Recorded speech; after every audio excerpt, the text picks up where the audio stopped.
Yogena chittasya padena vacham malam sharirasya cha vaidyakena yoga paruttam pravaram muninam Patanjalim pranjaliranatosmi stuve Patanjalim vyasam shankaram cha munitrayam kartra sutrasya bhashisya kramat vivaranasya cha. We were discussing, I think we are discussing the 28th Sutra of Kaivalyapada. 28, 29, 30, these are all interrelated. In the 28th Sutra, Prasankhyane api akusidasya sarvatha vivekakhyadehe dharmamekha samadhi.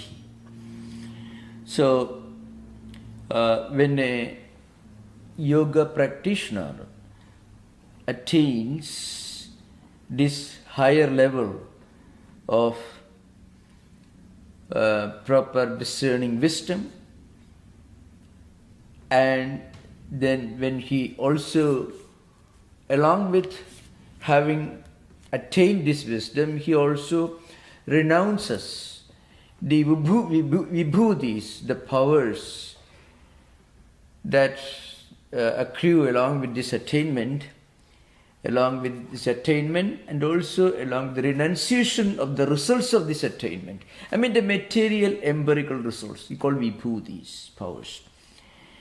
Then what happens is, he attains this highest and complete spiritual enlightenment, which is called vivekakhyati.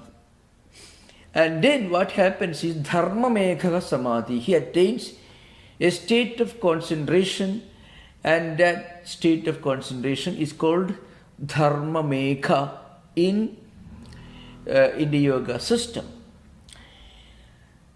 After this, the next sutra, tataha klesha karma nivritti. From the attainment of this particular kind of samadhi, which is very close to the highest asamprajnata samadhi, when you attain that highest state, all kleshas will drop away. These are the two important sutras, 28 and 29. Now coming back to subject now. What exactly happens when a spiritual seeker attains this dharma mekha samadhi? What is the impact of this dharma mekha samadhi in a yogi? First of all, and this is very important, remember, all his samskaras, tendencies, emotions will undergo a refinement. This we cannot explain in words. Our samskaras are tendencies which constitute a part of our mental system, which defines and determines how we act, how we speak, how we look upon life as a whole. All these undergo one complete transformation. And then along with that, an inexplicable serenity and calmness and quietude will emerge. Then all karmic blocks are dismantled. You get completely liberated from many, many entanglements. Now, what exactly are these entanglements? This I shall try to explain. We can only explain these entanglements only by explaining their external manifestations. Our anxieties and worries, our obsessions, our extreme likes and dislikes and infatuations, our attachments, which all create a kind of spiritual, it's a feeling of spiritual imprisonment. This happens to all people. Its most visible and most explicit manifestation is the conflict between what we actually want to do and what we are able to do. A person who has become a yogi, who has reached this vivekakhyadi, or dharma mekha samadhi, that person, his mind, his senses, all these are under his complete control. One instance I can explain. If you read Swami Vivekananda's life, this happened when he was traveling in Europe. It so happened that somebody wondered how and why Vivekananda could remember so many things. So actually it was experimented. Somebody gave him a book. He went through some pages and that person asked many questions. He could all answer those questions. Now, this one may explain. You can, if you look at there are many YouTube videos. In fact, I did watch some of them. Normally, I don't watch YouTube, but to understand the difference between what we normally call genius or prodigal children, prodigies, students, children. Sometimes there are some cases, small little children, they can remember the names of capitals of different countries. Surprisingly, a large number of capitals they can remember. And some of them can remember the number plates of vehicles. Some of them can even remember the names of the previous presidents of the United States, all of them, so many. Now this we may consider to be a kind of prodigal phenomenon, I mean the extraordinary power. But that is very good. Now you put those children in another area. Those children may not be able to manifest those powers in a different field, different realm. This happens. So some of us can do great things in certain areas in which we are interested. We have a natural tendency or interest in certain areas. People who are extremely interested in sports, they can excel in that area. But you put that person anywhere else, he can't do. So, what's the difference between a yogi and a prodigy? Yogi will be able to apply his mind and with all his concentration, powers of concentration, in whatever area he wants to concentrate upon. Yogis may not like to concentrate their mind or exercise their mental powers in certain worldly empirical areas. That's because they have already passed through these preliminary stages of yamas and niyamas. See, if you are fully established in yamas and niyamas, again, ahimsa, satya, asteya, brahmacharya, aparigraha, shaucha, santosha, tapaswadhyaya, isa, pranidhana. These 10 disciplines. If you are fully established in non-violence, total absence of interest in things that belong to others, not belonging to ourselves, and fully established in truthfulness, total freedom from greed and possessiveness, and internal mental purity, pure life, many of these spiritual qualities. Such a person alone can become a yogi, but because that's the very foundation. I mentioned earlier, without yamas and niyamas, if you practice extreme concentration, you may develop powers, and those powers you can use elsewhere and attain great perfection in those areas, even if you are not fully established in yamas and niyamas. But you cannot become a yogi. That's an important thing. Because after yamas and niyamas, only you practice asana, pranayama, pratyahara. These 3. And the last one, the 5th one is pratyahara, means you draw your mind away from external objects. Focus on something subtle and internal. And that leads to dharana, the first stage in actually what you call meditative, contemplative discipline. And then dhyana. And then only samadhi comes. So, naturally, a yogi may not find it worthwhile to use his powers in certain areas which may not be conducive to spiritual life. And those who actually violate this principle have not really attained yamas and niyamas, perfection yamas and niyamas. And when they show a tendency to use these extraordinary mental powers in sensory matters, sensual matters, they are actually inviting trouble. They are just about to fall upon over a precipice. And there are innumerable examples of yoga practitioners, in broadly speaking, spiritual practitioners who have who may have attained some perfection, some development of concentration. And then, because they were not fully established in yamas, they want power, because they are not fully established in asteya and aparigraha. And biological desires and biological drives or terrible things are still haunting them. So their mind also gets drawn towards unpleasant objects. And then what happens? The higher you fly, the lower you fall. Dharana, dhyana may help you to fly high.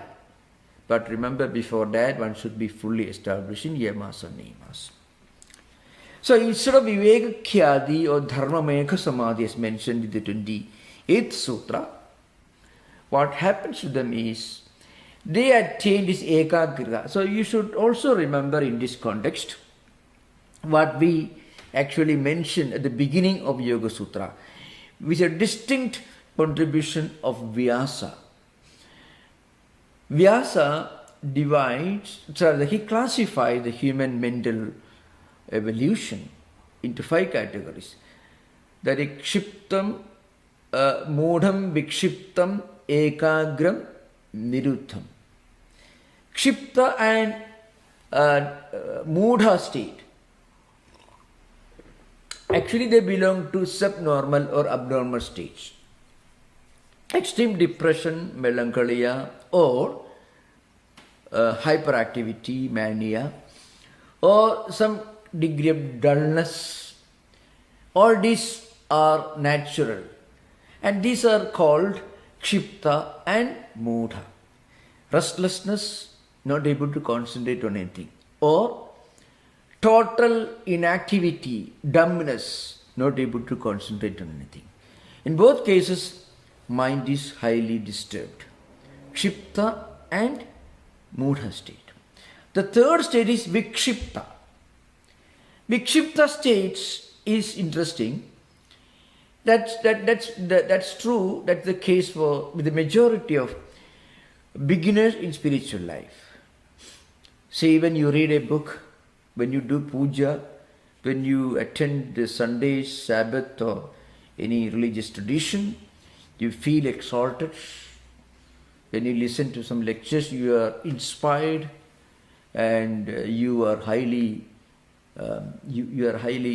become highly excited in a pleasant way, in a very happy manner.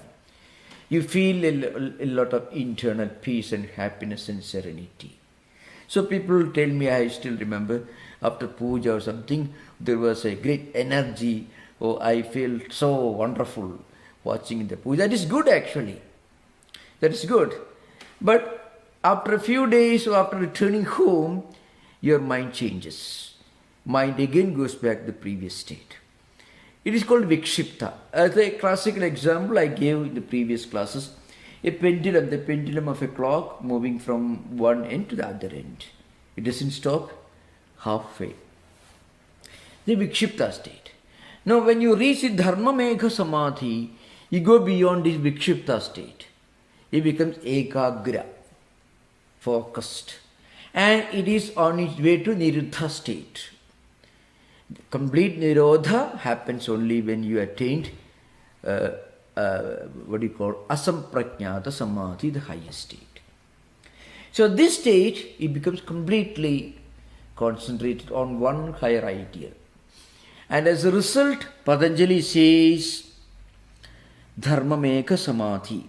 The meaning is, Mekha is cloud.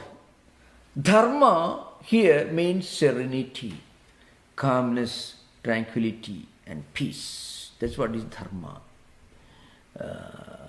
That's the sense in which Dharma is used here. And when this happens, you suddenly feel a relaxation with serenity. It is not relaxation due to inactivity, relaxation with serenity. Even we are very active, you feel total peace and calmness and tranquility, serenity. Why? Because all the nodes, because karmic blocks are all dismantled, are gone. What are karmic blocks? I mentioned this earlier. Karmic blocks can be understood only by explaining their external expression, external manifestation. The most visible, the most commonly felt karmic block is the conflict between what we want to do and what our mind permits us to do. Not the same. We want to do great things. We know we are sincere, we are earnest, work. When the time comes, somehow, for some invisible reason, we are not able to do that. Now, this is the karmic block. And what are the causes for the karmic block? That will be explained in the next sutra.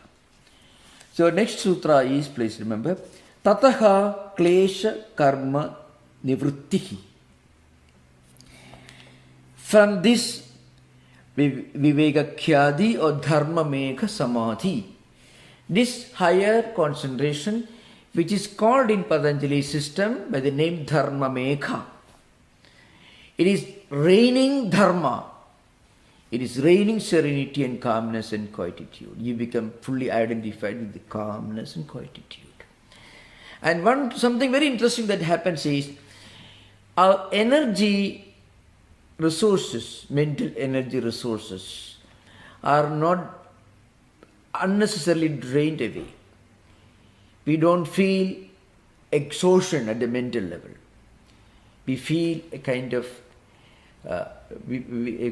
energy, enthusiasm without restlessness, enthusiasm without being tired, enthusiasm with total serenity and calmness. That is Dharma Mekha Samadhi. From that, what happens? Klesha Karma Nivrittihi. So the 29th Sutra is, in a way, is a continuation of 28th Sutra. When I take up Vyasa's commentary and other commentaries later, maybe next session, I will explain it more. This is very important. In fact, we are actually approaching the end of this text with the ultimate goal. Slowly, if could not immediately. The Klesha Karma Nivrittihi. So what is Klesha Karma Nivrittihi? From this Dharma Mekha Samadhi, we get total freedom from Klesha Karma. That is karmic blocks. From that, to get a clear picture of this, we must know what are kleshas and what are the karmic blocks. This is explained in the 3rd Sutra of Sadhanapada. So, those who don't have the book with you right now, with them right now, they can refer to this later. You should go back to Sadhanapada with the 2nd chapter in the printed books. There are many versions, but the normal version is 2nd Pada, Sadhanapada, 3rd Sutra. The 3rd Sutra of Sadhanapada should be understood properly to know the meaning of this 29th Sutra. I should explain again 29th or 28th or 30th. There may be some confusion. So you should always remember there are, generally speaking, 2 versions of the Kaivalyapada. According to one version, one extra sutra is added, which is actually taken from Vyasa's commentary, which is treated as a separate independent sutra. But anyway, that is something different. So once you remember, Tataha Klesha Karma Nivrittihi.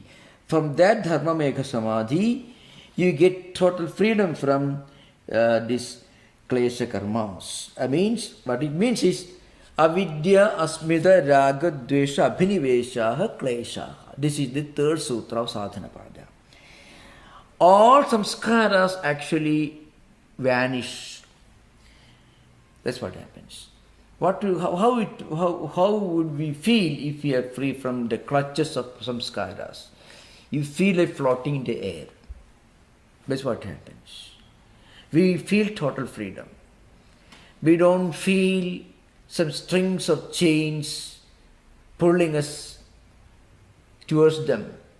Because normal human beings, they're always, it's called every human being is a product of the circumstances under which he lives. That is true so long as you don't attain this Dharma Megha Samadhi. So once you attain this, you feel like floating in the air. The previous samskaras are not dragging you down.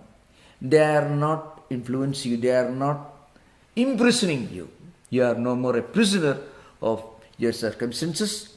You are no longer a prisoner of your samskaras and tendencies. You become independent. So, the sutra, please remember, the third sutra of Sadhanapada, Avidya Asmita Raga Dvesha Abhiniveshaha Kleshaha. What are the kleshas? Ignorance or error, egoism, individuality, our identification with our body, mind, complex. That's all we can say. So, it's difficult to explain in English, but asmita means, the only way we can explain is our identification with our own individual identity, body, mind, complex. Plus attachment, raga. How attachment becomes a chain that binds you. So attachment here means something different from what we normally mean by that word. Because in social situations where human relations unfortunately are dwindling or disappearing, a little bit of attachment will be highly desirable. So human relations need attachment. That is not the attachment we are talking about here. Here the word attachment, Sanskrit word is raga. The word raga is different from what we normally understand by the word attachment in the ordinary vocabulary of human relations. Here attachment means your infatuation. For example, alcoholism, drug addiction, modern times addiction to internet, addiction to computers, addictions maybe to smoking. All these are the most visible examples that one can think of when you talk about attachment. You know it's not good for us, God for you. You want to get out of it, but you cannot. So, in fact, that itself is a question mark on the concept of freedom of will. If we can do whatever we want, actually there will be no problem in the world. So, attachment is an invisible chain that binds you. It is not visible. It's not just habit formations. That's all. That is a very superficial reading in modern psychology. But actually it goes beyond that. Modern psychological concepts can only explain so long as things are related to, linked to our present life. But Yoga Sutra takes you beyond the present life, to previous life. Certain in obsessive liking, which would be totally ridiculous. Invisible chains that bind you. which you want to break off these chains. That is called raga, attachment. Dvesha, it's opposite, just the opposite of this. Extreme aversion, extreme hatred, extreme dislike, which is totally irrational. Some of them can be linked to certain abnormal problems and problems of abnormal psychology, obsessions, phobias, all these can be linked to this dvesha, or means aversion. And then certain obsessions, drug addictions and all can be linked to raga. These are different ways we can try to explain. Abhinivesha. Abhinivesha is technically in Patanjali's language, it means fear of death. Now, it takes some time for us to understand what this actually means. It expresses itself in our tendency to move away from certain things, to avoid certain things. Now, you don't say it is due to fear of death that you avoid eating bad food, unhygienic food, or filthy water. You don't drink. You can't say it's because you are afraid of death. Well, Patanjali, according to yoga psychology, the underlying fear of all other fears is a fear of death. So, in that sense, because when you fall sick, you have to go to doctors, and sometimes you may get a disease which may turn out to be incurable. So in that case, it could be a problem, it can lead to death. So this abhinivesha. Now, it is not considered to be a problem or something to be avoided. What is considered to be a problem is our mental reactions to this fear of death, abhinivesha. Trying to avoid things due to excessive concern, which again somehow linked to abnormal psychology. No, we'll go further than this. To understand these kleshas, we have to keep in mind what we discussed long ago while discussing this sutra. The mental world, according to Patanjali's system, is divided into two streams. One is called experience, called bhoga in yoga language. The other is called a reaction to experience, called udveka or vega. So, our experience, either our experience in our own mental world or experience from external things, both can be an experience. Experience within our own inner mental world and experience coming from external world. This is bhoga. Then what is the second one? Our reaction to that experience. Our reactions to those experiences can be divided into raga and dvesha. Extreme liking, extreme aversion. So now, the underlying principle is all these cause kleshas, means they are reproductive problems, mean they produce problems in their chains one after another. Extreme infatuation, raga, extreme attachment, irrational attachment to certain things create miseries. Extreme aversion, extreme dislike, totally inexplicable or irrational aversion to certain things also will create problems. And also our tendency, excessive fear, concern, which is called abhinivesha. They all create problems. These three are the byproducts of avidya, and they become byproducts through asmita. This is the simple explanation, and they are collectively called kleshas. Now, of course, in the word klesha is defined in the Bhashya, Yoga Mani Prabha, it's a well-known book, Yoga Mani Prabha, one of the minor commentaries. I mean, Klesha Krishyanti Karma Tat Phala Pravartataha Sa Antaha Purusham Dukkam Anuvartanti Klesha. Klesha are called Kleshas because they cause the fruition of karma. They bring sorrow to a person. So why they are called Kleshas?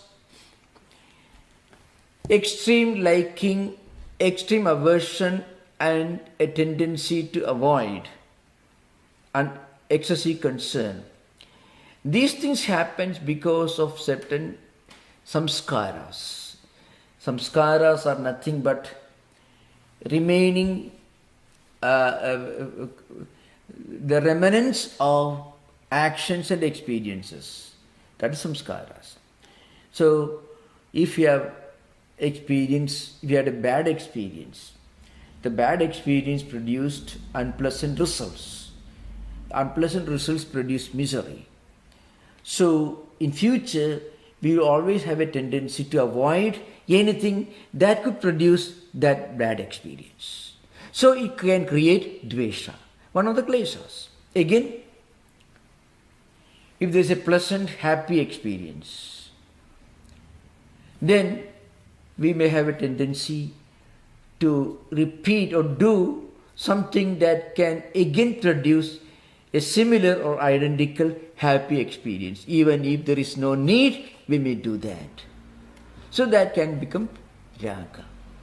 So, in other words, kleshas are certain samskaras or tendencies which are repetitive, which remain accumulated in the mental system, which may express themselves whenever the circumstances become conducive to the remanifestation of the samskaras. And also we already saw that these samskaras can always manifest when the circumstances are conducive.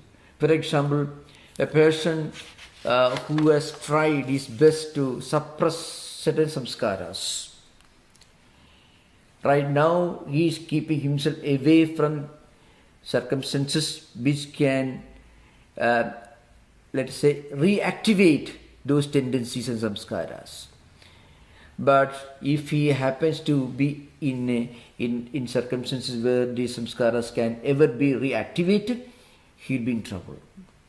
So what yoga does is, yoga actually breaks the samskaras, destroys the samskaras.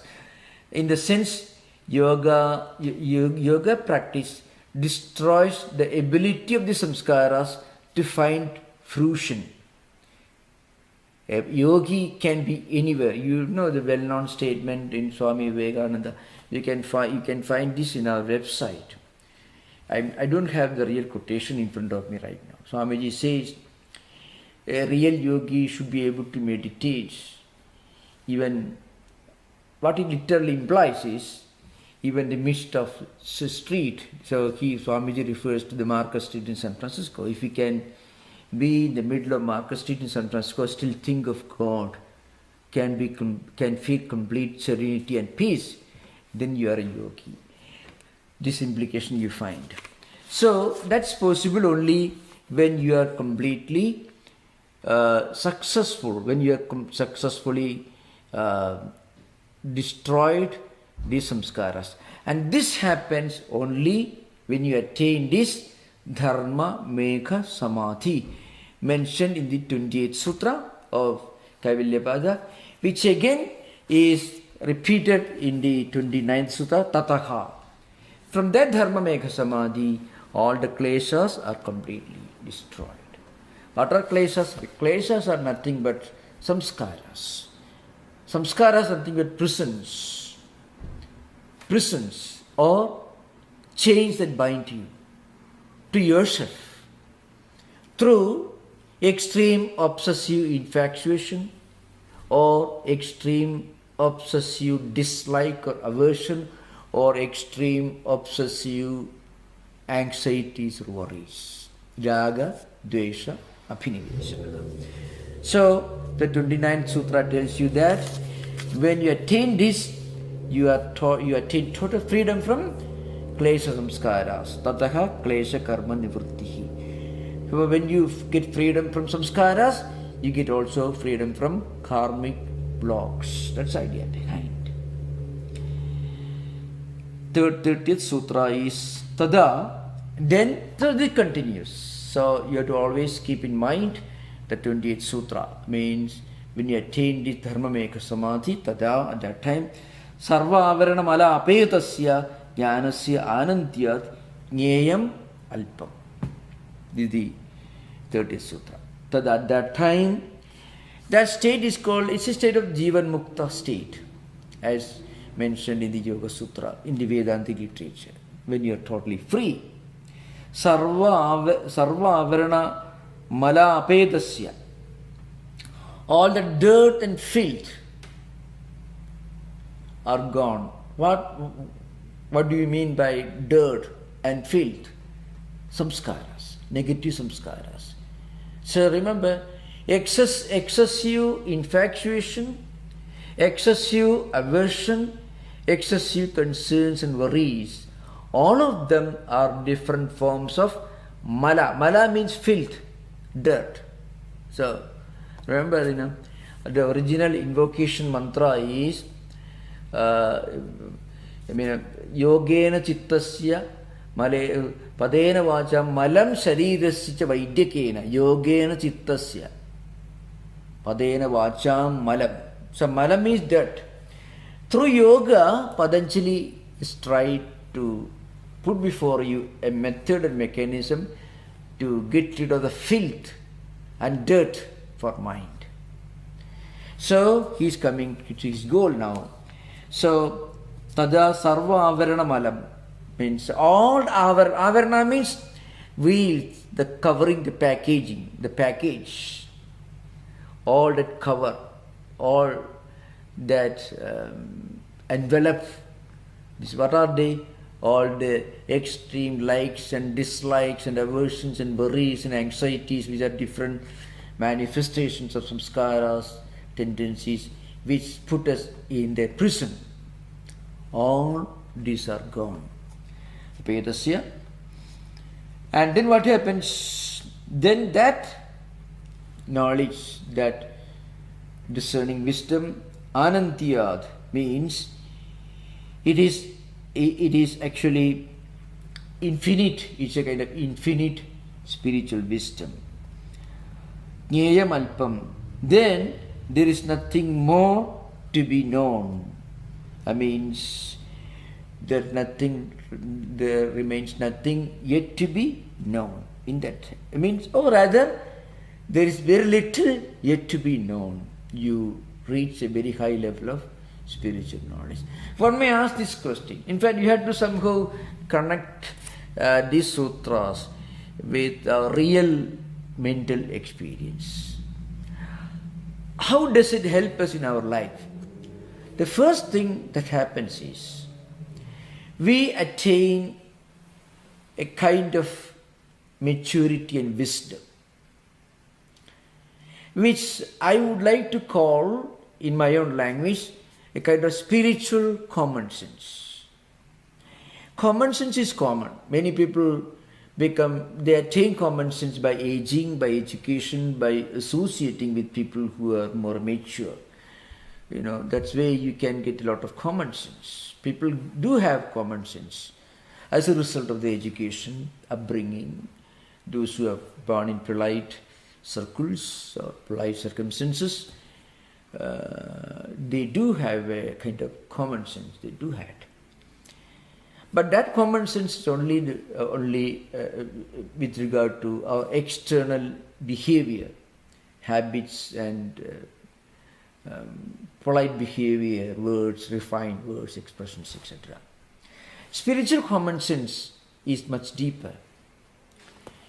We become established in a well-rooted in a spiritual outlook, a spiritual perspective, and that helps us to deal with the world, external world, and also our own internal world with more maturity and more wisdom. So that's what really happens to a spiritual seeker. As a result of this Viveka Khyati. Also we should remember, those of you are familiar with this,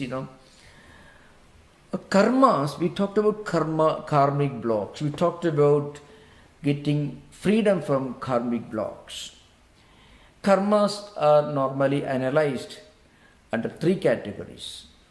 That is Prarabdha karma, Sanchita karma, Agami karma. This is the traditional Hindu, Vedantic and Yogic way of analyzing karmas. Prarabdha karmas literally mean prakashena arabdham karma prarabdham. So, karmas which are already started fruition or present birth in a specific family, in a set of circumstances, and our education or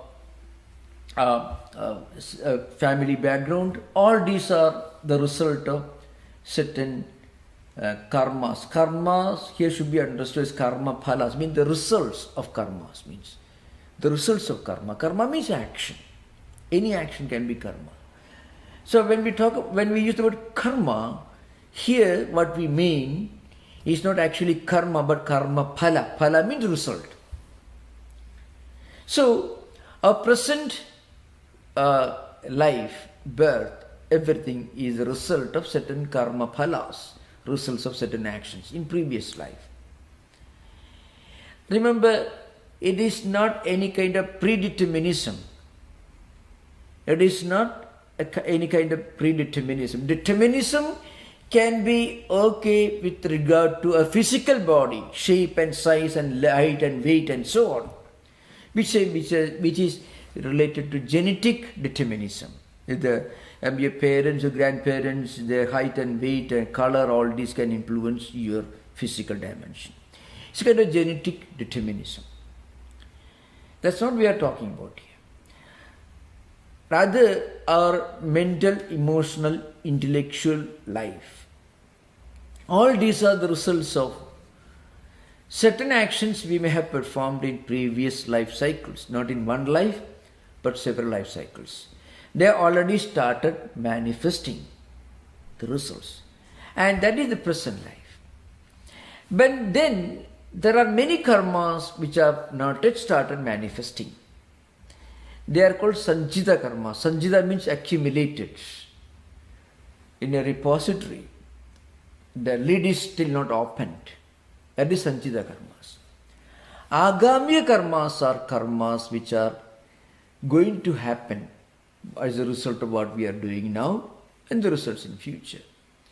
So when you reach this state, what happens is you become totally free from the results of prarabdha karmas and also sanchita karmas.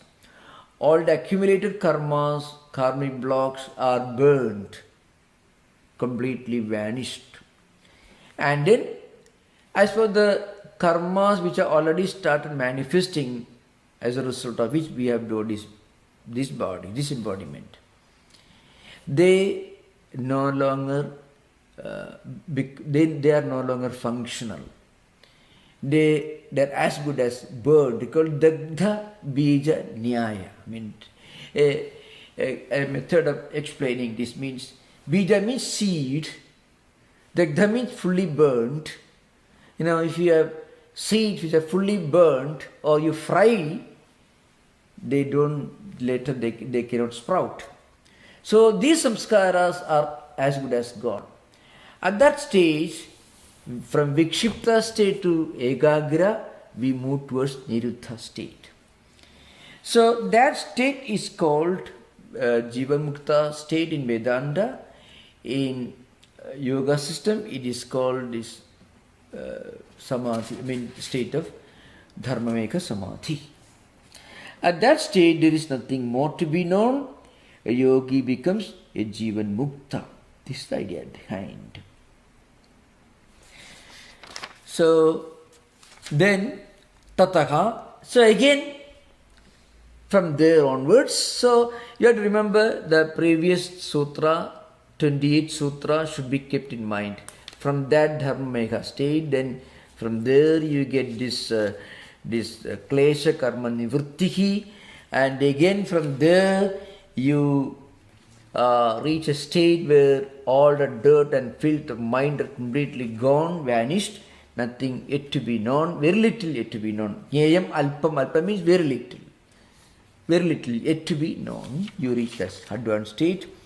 Then tataha kridarthanam parinama krama samaptihi gunanam. It's a long sutra, so the prose order is tataha kridarthanam gunanam parinama krama samaptihi. That's a prose order. From that state, all the gunas are completely reach the fruition, they are completely fulfilled. So kridartha again, but it means the sutra, if you keep in mind certain words. Tataka means from then on, as a result of this kridarthanam. Kridartha actually means what we are actually trying to attain or obtain. The purpose of yoga is bhoga and apavarga. Means we want to experience, that we want to transcend, reach the highest transcendental experience.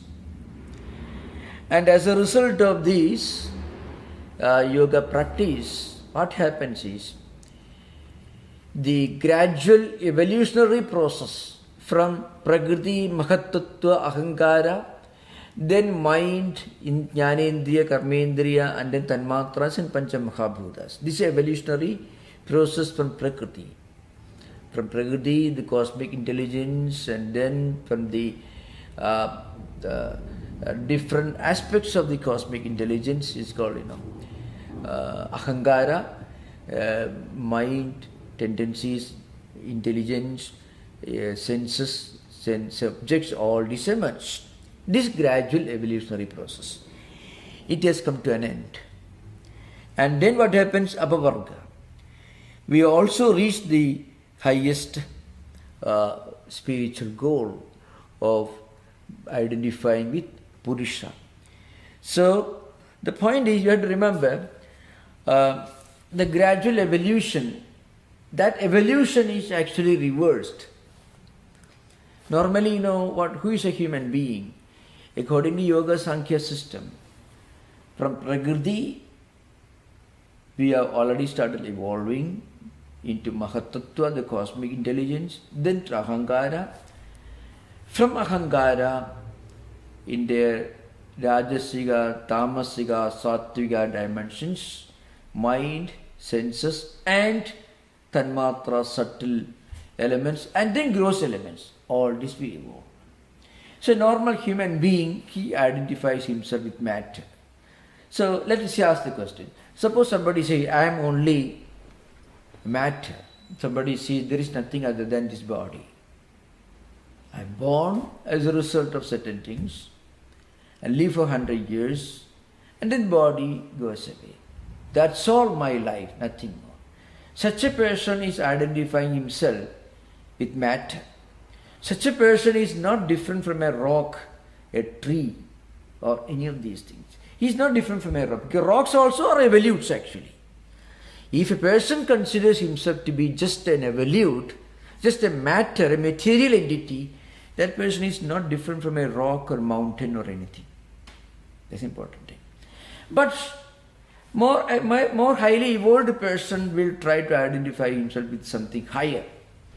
I'm a philosopher. So you identify yourself with a mind or a thought or thinker. But going beyond that, when you become a mystic, you identify yourself with something far beyond the body-mind complex. There, you are actually reversing the evolutionary process. It's a reverse evolution. The evolution normally in yoga system is from Prakriti to Panchamahabhutas. Here, by the practice of yoga, by yama, niyama, asana, pranayama, pratyahara, dharana, dhyana, samadhi, we are actually going in search of our true identity. So we are actually going the opposite direction. No, I want to identify my true self. What is the true self? I am Purusha. So for that, at the first stage, you have to counter-evolve. Through counter-evolution or reverse evolution, you have to start from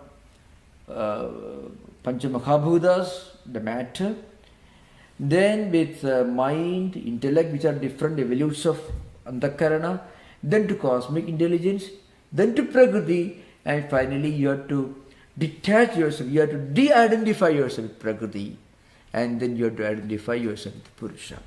So Swami Vivekananda uses term in dehypnotization. We have self-hypnotized ourselves into thinking that we are only this body. No, we have to dehypnotize yourself. We have to identify our true self.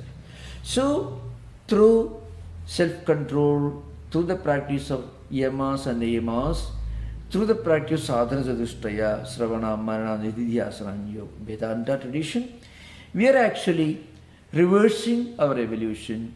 We are turning back and going in search of the source, the original source from where we are coming, and then finally we identify as Purusha. So that's why the 31st Sutra says, Tataha Kadarthanam Parinama Krama Samaptihi. The Parinama Krama comes to an end. Parinama means evolution. Evolution from Prakriti to Mahatattva, Ahankara, then mind, senses, and then external objects. That is descending order. That descending Parinama evolution stops, comes to an end. Then ascending Parinama, ascending evolution begins. All great spiritual teachers and spiritual seekers are trying to reverse their evolution. First, we must deny that we are this body alone. We must say no when somebody tells we are only the physical body. Human life is meant for eating and drinking and nothing more, nothing less. That is the first stage. And if we can't, and then we should go to some library, try to read at least Emerson, Whitman and Thoreau, or maybe Aristotle or somebody. And finally our aim should be to be able to read and enjoy and identify ourselves when we read the Sermon on the Mount or the other great teachings, parables, or Bhagavad Gita or Upanishads or great teachings of other traditions. Anything that tells us that we are something other than the body, that will help us to reverse the evolution. How to reverse the evolution? When somebody tells us that you are only the physical body, then we are actually identifying ourselves with the matter. That means a rock also exists, human body also exists. Rock may undergo changes, it may take thousands of years, maybe hundreds of years for the rocks to undergo changes. Human body may you eat organic food and take care of your body doing exercise every day, 100 years, that's all. So as matter we are insignificant. But when we do this reverse evolutionary process, we are actually going in search of our own spiritual identity, our own spiritual home, or spiritual, true spiritual nature. So that is the 31st Sutra says, Tataha Kridarthanam Parinama Kramaha. Parinama Krama means the gradual descending evolutionary process. Samapti, it comes to an end. And then you start climbing up. Now you climb down, climbing up.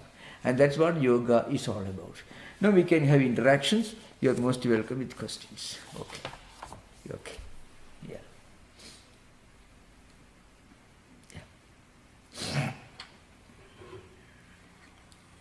the absence of Sanjay's moderation, I'll encourage David to ask his question. Most welcome, please. Swami, Yeah. if this is a kind of an age-old question, but if we are going essentially the wrong direction by becoming human, and yoga helps us evolve back to our true source. Yeah. Why wouldn't we, once we got there, then start over again and evolve back to being an attached human? And why doesn't it cyclic? Yeah, in fact, that question will lead you to the fundamental question: why should there be creation? If you ask the question, why should there be creation? So the traditional monotheistic religious traditions, the popular Hinduism or any other Abrahamic religions, we have no problem, because then we can say God did create this world one fine morning and one after another. That idea is found also in the popular Hindu religion. That's true, in the Puranas, etc. you find. But Vedanta and Yoga take a different approach. So there you start from cause to effect. Here we begin our inquiry with from effect to cause. More or less it's so scientific in that sense. We look around, see all these things, where do they come from, what's the meaning of our life. There we are beginning our inquiry from effect to cause, which is more scientific actually. So, if you ask the question, why should, in the first place, why should we go through this trouble of descending evolution? They say, why should create this world with all COVID, different variants and problems and insects and bacteria, wars, and terrible things, That question really has no answer. In fact, that question will take you to Vedanta, straight to Vedanta. But Vedanta tells you that you're talking about creation. There is no creation. That's answered in Vedanta.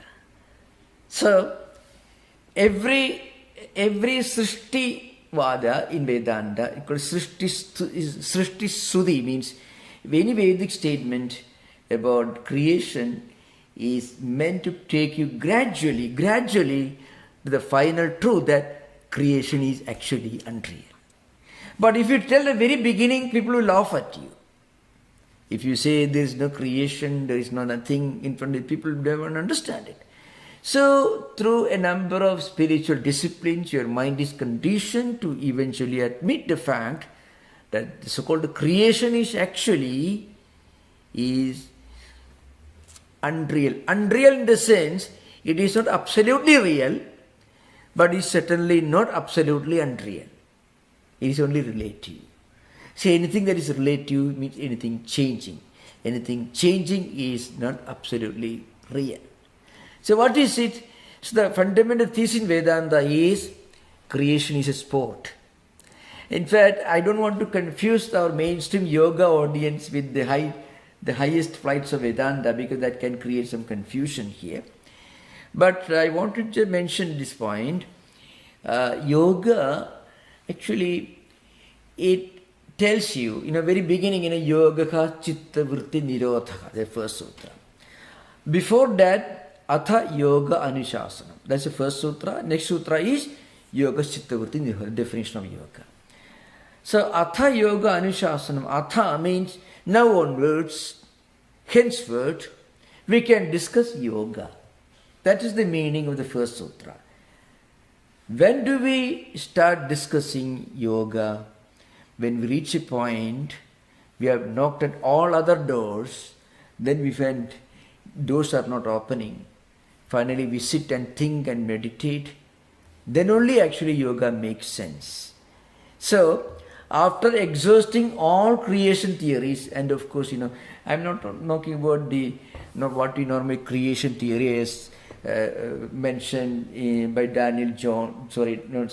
Richard Dawkins and others. I'm not talking about creationism versus evolutionarism. I'm not talking about that. I'm not talking in that sense. But I mean, the moment you are busy with other questions, you don't turn to yoga. After exhausting all the inquiries, finally you turn your inquiry to yourself. Then only you starting, where am I coming from? What's my true nature? Am I just this body? Am I something other than this mind or intellect or anything? Now yoga is going to be discussed. That is Atha Yoga Anusasana. So that means you are starting the inquiry from effect to cause, not from cause to effect. Okay? All right, we're using the raise hand function, so I'll call on Sanjay next. Yeah, please. There is a question I think some of the people might have. There is a question on, it's kind of related to klesha that I've been thinking since yesterday. There is, how do yogis respond to, I'm talking about the compassion and atrocities, right? We are seeing a lot of violence here, and there is a new movie on the genocide in Kashmir that has become the talk right now when you see that. So when you go into this klesha, right, it's not dvesha, but how should people react? Is it aversion, not reacting emotionally? You talked about the word emotion in the context of klesha. So is it non-action yogic, or is it fault as well? And there are times you have to think about compassion for people. There again. Yeah. Actually, your question is very important, very relevant, and certainly very important question. All that we can say is, how should we respond to these problems in the external world? We cannot keep ourselves away from what is happening around. We can't be inhuman. So, once we practice at least some of the early steps of yoga, we will be able to respond with compassion where it is needed, without being excited, without being too much worried, without losing a balance. That's all we can do. Yoga will help you to keep your mind in a state of harmony, equilibrium, peace and happiness. Yoga will not make you insensitive or inactive, or will not take compassion away from us. That's of course an important fact to remember. And second point should be added in this context. Yoga as a system of practice is essentially meant for contemplatives. In modern times, we have to discuss some of these teachings which are very relevant to our times in this modern 21st century IT age. There are many things from yoga that we can make use of, no doubt, very relevant. But primarily as historically speaking, yoga sutras and yoga practice essentially an individualistic contemplative practice. That background should be kept in mind. It is not meant to be practiced by society as a whole or as a congregation, but as an individual practice. That should be always kept in mind. That we can do. Actually, anyone who practices yamas and niyamas can't help being compassionate, kind-hearted.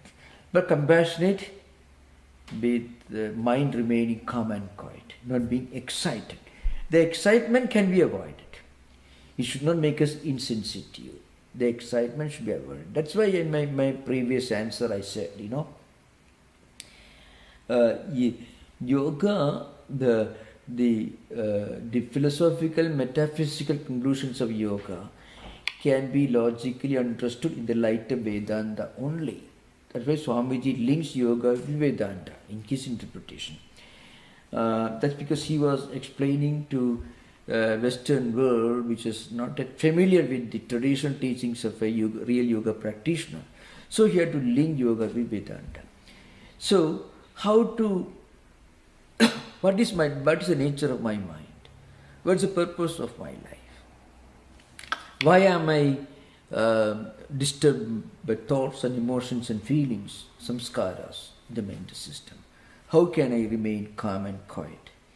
These must have been the questions that must have influenced Patanjali and others. So the purpose is, malam, yogena chittasya, chittasya malam, mean the dirt and filth of mind to get rid of them. What are these things? Emotions and feelings which disturb me.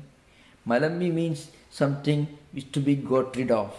Trash. That's what mala means. Something to be got rid of, to be removed, to be dispensed with. These disturbing thought currents and anxieties and worries. So, Patanjali's system will help us to remain calm and quiet without being insensitive or inactive. Will help us to face problems of different sorts. That's all.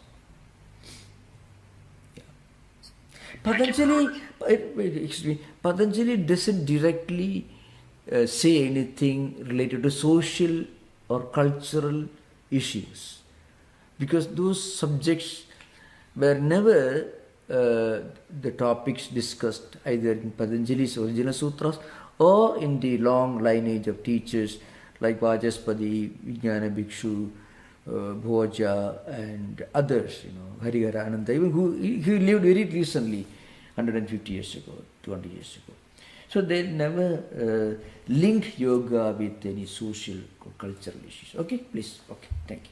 Thank you for the question. Swamiji, before I call on Yogi, I'd like to follow up on Sanjay's question, and that is, it occurs to me that most children and young adults at some point start to develop these existential questions. It seems very natural for them to ask about what's going on with this life, with this world. It comes as a shock as their consciousness develops, their awareness of issues. And it seems to be a natural thing. At some point, this hypnosis, the Maya, does seem to descend. And a question that comes up a lot is why? What's the utility, if there is one, of the Maya to separate us from the Purusha? Yeah. I mean, what's the question? My question is, how do we lose the thread so easily in our young adulthood that we would get hypnotized so that we would have to be dehypnotized? Yeah, there again, at least the yoga literature directly doesn't deal with this question. Yoga literature is important, relevant because of its analysis of emotions and feelings, the internal world of human mind.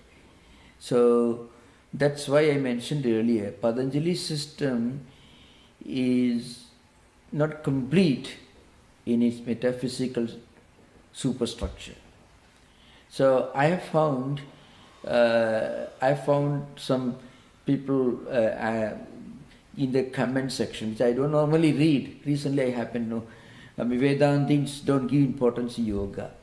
See, they the practitioners of yoga, they think that yoga means hatha yoga, physical yoga. We should remember, maybe they will be able to understand from this answer. We should remember that all great spiritual teachers and spiritual seekers were practitioners of yoga, Ashtanga yoga. So, can you mention one great teacher who was not non-violent, who was not free from greed and this external desires, impurities and so on? So, they should remember that yamas and niyamas are not technical Sanskrit terms.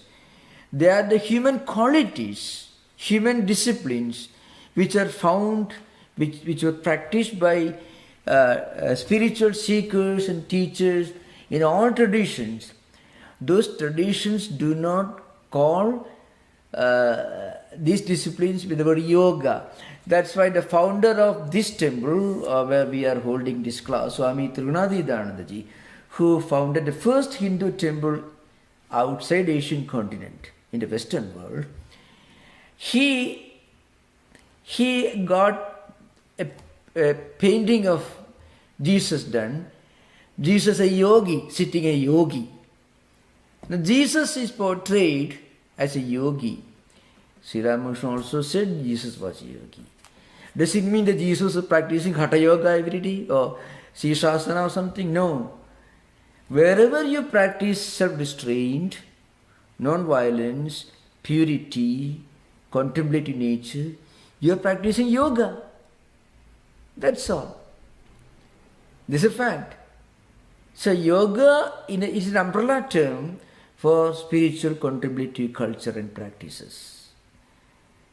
So that's why if you go for a metaphysical set of theories from yoga, you won't find much in yoga system.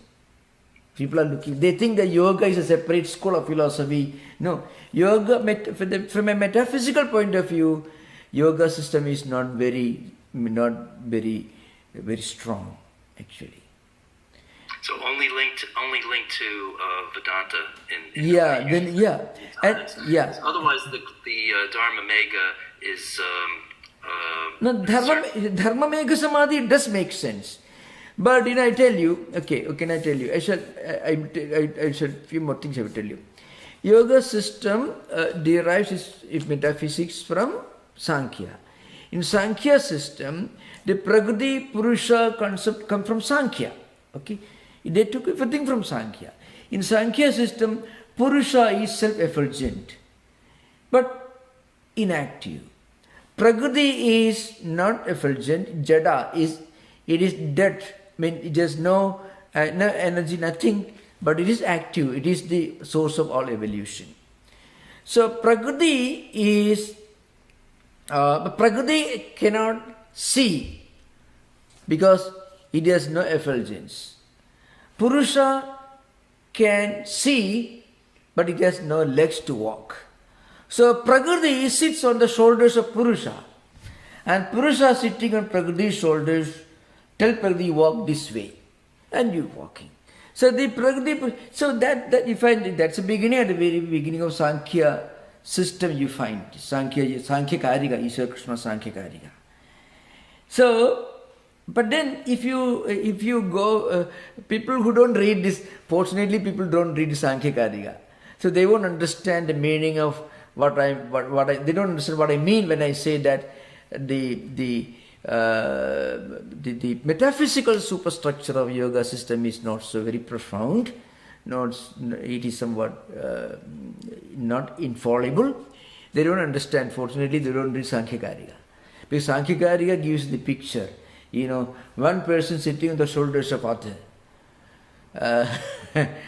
So really, the one sitting on the shoulders, he can see because his Purusha can effulgent. And Prakriti can walk but can't see. So they put together. And Prakriti is playing this play before Purusha to infatuate, to entertain Purusha. This kind of things you find. I think these must have been some kind of a allegory or more like a parable. But going beyond that, when you read the Sankhya system or even yoga system, you find some very profound psychological truths and very revealing psychological insights you get in the yoga sutras. That's the uniqueness of yoga system. Okay. Please continue. Please go ahead, Yogi. Yeah, please continue. Pranam Maharaj. Yeah. Just one comment and then a question. To Sanjay's point about compassion, there is a sutra. Yeah. Maitri, Karuna, Mudita, Ubeksha. Yeah. That's that. In fact, this again, that is true. Maitri, Karuna, Mudita, Ubeksha. Punya, Nam, it comes like that. So the point is, but again, it is limited to individual spiritual life. How we should interact with persons whom we may encounter in our life. Those who are fellow practitioners, fellow spiritual aspirants, we should be friendly with them. And those who are not so well informed, who are behind this, we should not belittle them. We should be compassionate, karuna. Mudita means santosha, means happiness. When we meet some spiritual seekers who are more advanced than us, we should not be jealous. We should be happy We should be happy to associate with people who are more advanced than us in spiritual life. Upeksha, those whose association can create problems in our own spiritual pursuit, we should keep a long distance from it. So as you mentioned, Karuna is mentioned here, no doubt about it. But Karuna, here it is not used in the sense of compassion to social or cultural issues, but rather is used as a mechanism that we use in our interaction with people around, so that wrong associations will not create problems in our own spiritual practices. That's the idea behind it. So, the question follows, Maharaj. Please. Karma theory says every action has an opposite reaction. In Kaivalya happens, enlightenment happens if it breaks this law. Is that kind of... No, karma, every action produces opposite reaction. That may be okay with Newton, or maybe in modern times in other physicists. But that should not be read along with the doctrine of law of karma.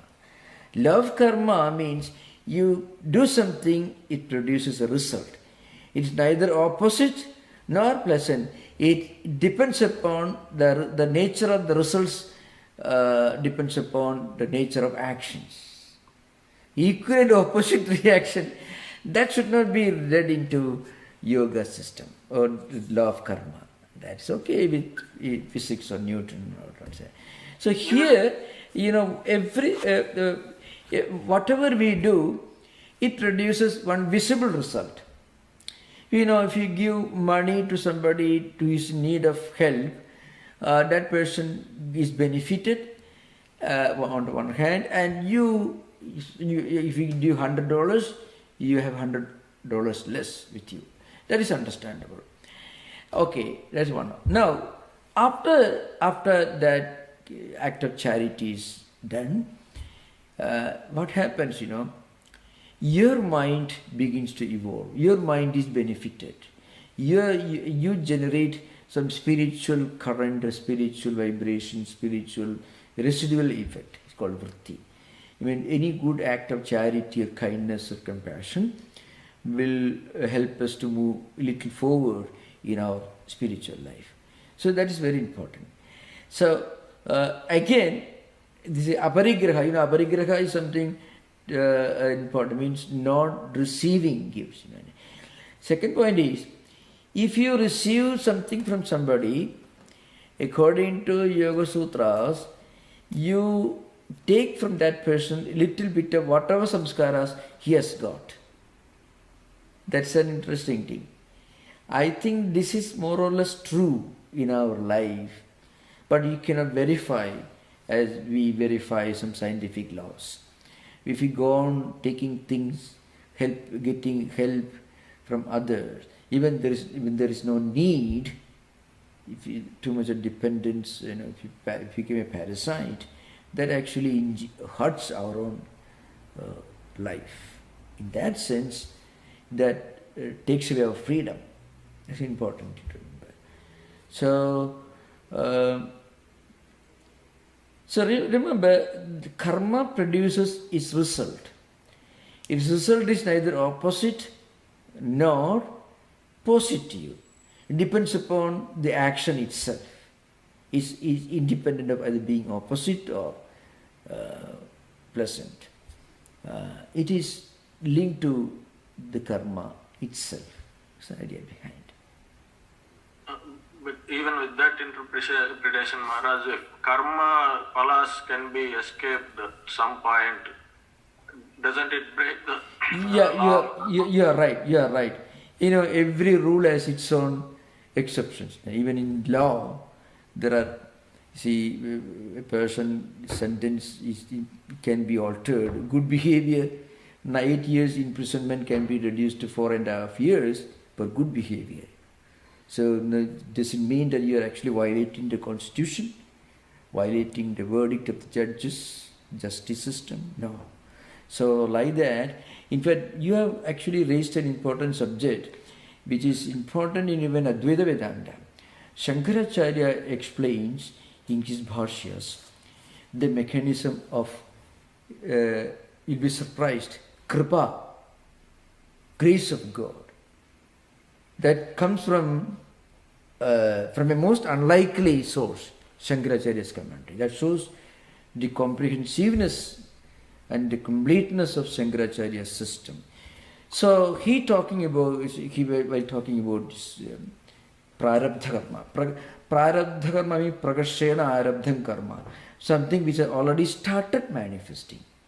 So the example is taken from an archer who is shooting an arrow. An archer is shooting an arrow at a target. The arrow had left the bow. It is on its flight towards the target. So you may assume, well, the arrow had to hit the target. Okay, understand. Now, suppose a strong wind blows, or unexpectedly an obstacle appears blocking the flight of the arrow towards this target. Then also the arrow will not reach the target. The arrow doesn't have to hit the target. It has to exhaust its velocity. That depends upon the force with which the archer has released the arrow. Similarly, coming back to karma, suppose a person has done something very unpleasant, undesirable, and is, according to the law of karma, he has to face the consequences. Suppose he does some good deed, then the intensity of the results of his bad karmas also will be reduced. And again, Holy Mother says, if you practice spiritual disciplines, which also includes charity, compassion, kindness, acts of compassion, kindness, etc., then also the arrow doesn't have to hit the target. If you are destined to be bitten by a cobra, you may still be bitten, but not by a cobra, maybe a water snake. If you are destined to be bitten by a water snake, you may be bitten by an ant. So the intensity of what you are bound to suffer, what you are bound to experience, the intensity will be radically reduced depending upon your good actions and also the grace of God. Grace of God can alter the impact of prarabdha karmas. And this, so he says, prarabdha, Shankarachary's statement comes like this, prakshena arabdham nadu sunischidam. That means it is not inevitable, it is not invariable that you have to suffer for your karmas. If you do some good deeds, if you do something compassionate, if you get the grace of God or some spiritual personalities, the intensity of the sufferings that you are destined to undergo will be reduced radically. So remember, karma theory is not determinism. It is not fatalism. It is not predeterminism. I mentioned earlier, determinism functions only as genetic determinism, not in our life cycles. Genetic determinism is again, it depends upon your genetic heritage, DNA. So remember, karma, law of karma is rather the opposite of determinism. There is an element of flexibility and also there is an element of inevitability. Both are present in the law of karma. I hope, Yogi, it's clear? Yes, Maharaj. Thank you. Thank you. Sunil, you had your hand up. If you're still there, can you unmute? Yes. So, it was a really nice session. I learned a couple of things. I have the question, Swamiji. Yeah. when a person is insane or he is a mad person, the Lord doesn't punish him. Because if he is a mad person, if a punishment is given, it doesn't make a sense to him. Yeah. What about when it comes to the karma? If a person is insane or mad, how the karma is going to, because he is not going to understand anything. Yeah. Doesn't make a sense to him. So why he should be punished? No, yeah, that's true. Even insane person of course, he may not be punished if he is clinically diagnosed with insanity. True, but then he will be sent to some institutions where he will be cured. He will have to undergo treatment. So that is not a very pleasant experience. It's certainly better than getting a death sentence or something. But still, he will be certainly institutionalized. So, when a person is clinically insane, then he is not doing something with full awareness of what he is doing. So, there is that element. As I mentioned earlier, karma doctrine contains an element of determinism, but in the sense there is an element of invariability, inevitability, but also flexibility. I mentioned just now while answering the previous question. Just like the arrow which is left above, it doesn't have to hit the targets. If a strong wind blows, it could be deflected. The arrow could be directed in another direction. It will miss the targets.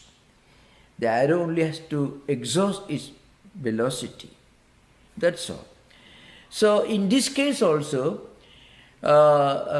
this man will have to undergo the results of his actions in the sense of being institutionalized or maybe subject to some treatment. Okay, he won't be just left free. No, never. Then you can say it may be a violation of the law of karma. But he will have to be treated as a patient, which again won't be a very pleasant experience. So that's understanding. Yeah. Another question is Yoga Sutra anywhere tells about Maya? No, Yoga Sutra doesn't say about Maya. No, it never occurs anywhere. Not even the commentaries. No, never. Maya is certainly Maya. The word Maya occurs in the Vedas, even in the Upanishads. And it is Shankaracharya who developed Maya as a doctrine to explain the phenomenon of the infinite Brahman appearing to have become this finite world. So for that Shankaracharya used, it is neither real nor unreal, sannapya sannapi bhuyatmigano, bhinnapya bhinnapya bhuyatmigano, sankapya sankapi bhuyatmigano, mahadbhuda nirvachane rupa. So there are certain things which are beyond words. It's a great mystery. You cannot say it is real in the sense it is absolutely real. You cannot say it is unreal in the sense it is absolutely unreal. So it is neither real nor unreal. We experience it so long as we are not aware of its delusional nature. So all this you find in the Maya doctrine is in no way connected to yoga system. So thank you. I think I'm very happy with the questions, and we expect more questions in the next class. Thank you very much, Swami. Thank you. Most welcome. Most welcome. Thank you. Thank you. Om Shanti Shanti Shanti Harihi Om Tat Sat Sri Ramakrishna Arpanamastu.